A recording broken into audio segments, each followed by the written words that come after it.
Francijas čempionis, Buļbuļs Basket. Pirms nedēļas iekļuvušas Eirolīgas play-off. Kā jums veicies un vai kluba ambīcijas ir pieaugušas? Kluba ambīcijas jau sezonas sākumā bija augstas, jo no prezidenta puses tika dots uzdevums iekļūt Eirolīgas Final Eight. Tā kā viens tāds mazs solis ceļā uz to Final Eight ir izpildīts, bet, manuprāt, vēl tāds grūts ceļš priekšā līdz tam Final Eight. Kādi šķēršļi? Šķēršļi ir labas komandas, un tas, ka mums bija ļoti spēcīga grupa, un līdz ar to mums uzvaru zaudējumu bilants varbūt nav tik labi kā pārējās grupās, un tas mums sarežģīja situāciju nākošajā kārtā, jo mums var sanākt spēlēt ar spēcīgāku pretinieku nekā tad, ja mēs būtu spēlējuši grupā ar vieglākām komandām, un līdz ar to bilants uzvaras būtu daudz vairāk. Izsēto komandu sapārojums ir grūts, smags. Kā tev pašai iet pēdējos 2 mēnešos? Comme ça. Nē. Silavī? Dažādi. Ir bijušas labas spēles, ir netik labas, bet, šosezon ir savādāka situācija nekā pagājušajā gadā, jo mums ir ļoti laba komanda, mums ir daudz vienāda līmeņa spēlētājs, un tāpēc trenerei ir iespēja rotēt. Jā. Un tāpēc varbūt ir mazliet jāpiešājās pie tā, ka tur nav jāspēlē 30 minūtes, bet sanāk mazāk minūtes, bet, ir jāiemācās dot 110% savās 20-15 minūtēs. Treneris Pjērs Vincents aizgāja uz Lionu, vai spēlētājs pēc viņa skumst? Jā, es domāju, ka viennozīmīgi skumst, jo ir īpaši tās meitenes, kas pie viņa jau bija spēlējuši 4-5 gadus, sākumā viņām bija ļoti grūti pierast pie jaunās treneris. Jo, cik es sapratu, Pjērs Vincents bija tā kā basketbola ģēnijs, un viss par viņu bija stāvā sajūsmā buržā. Sākumā meitenēm bija grūti, jo viss jauno treneri tā kā pielīdzināja viņam, un bija grūti. Man bija sajūta, ka viņš ir viens no lielākajiem basketbola tādiem runas speciālistiem un komunikatoriem, kurš vienmēr atrada laiku pajokot, pasmieties un noņemt negatīvās emocijas.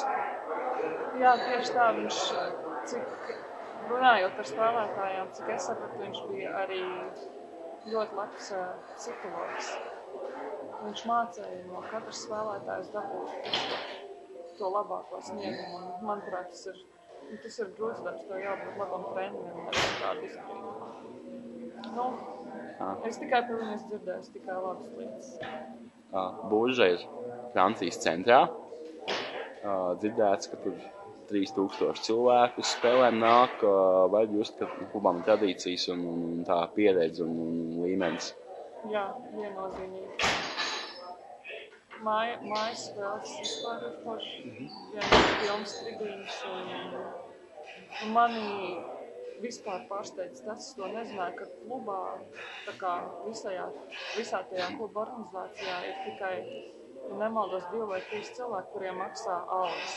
Pārējie visi tur strādā kā brīvprātīgie.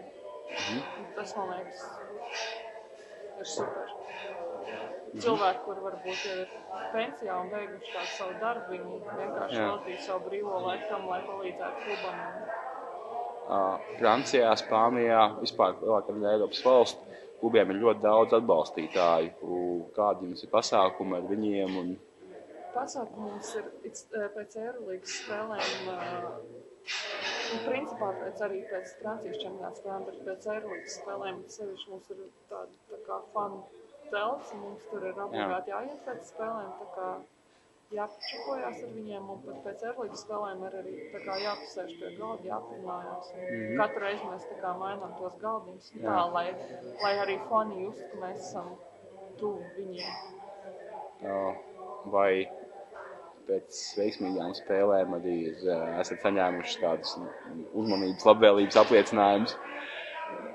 Jā, pēc arī varbūt, ja tā spēle nav bijusi tik labi, viņi uzmundrina tik un tā.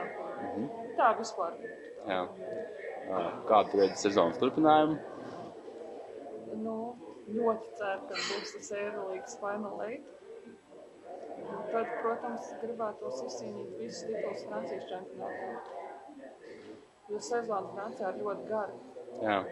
Francijas kausa fināls ir tikai māja beigās. Tik gara sezona negribas trenēties un spēlēt, un beigās palikt otrajā vietā vai vienkārši tikt kā Francijas kausa finālā gribās. Ja spēlē līdz galam, tas spēlē par zelta medaļām. Jā.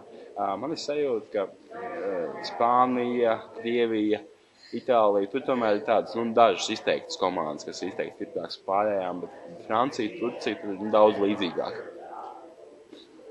Jā, mums ir bijuši daudz līdzīgas spēles Francijas čempionātā, un tur nevar tā ar vērstu prātu, it sevišķi izbraukuma spēlēs, jo ir pāris zāles, piemēram, Šalē, vai mēs nesen, kad bijām Basketlandes, kur ja tu neesi koncentrējies, tur ir tik grūti spēlēt, tur zāles ir mazas arī, fani ir daudz, ir ļoti viegli zaudēt. Saka, ka ziemeļos tomēr ir atbalsts lielāks.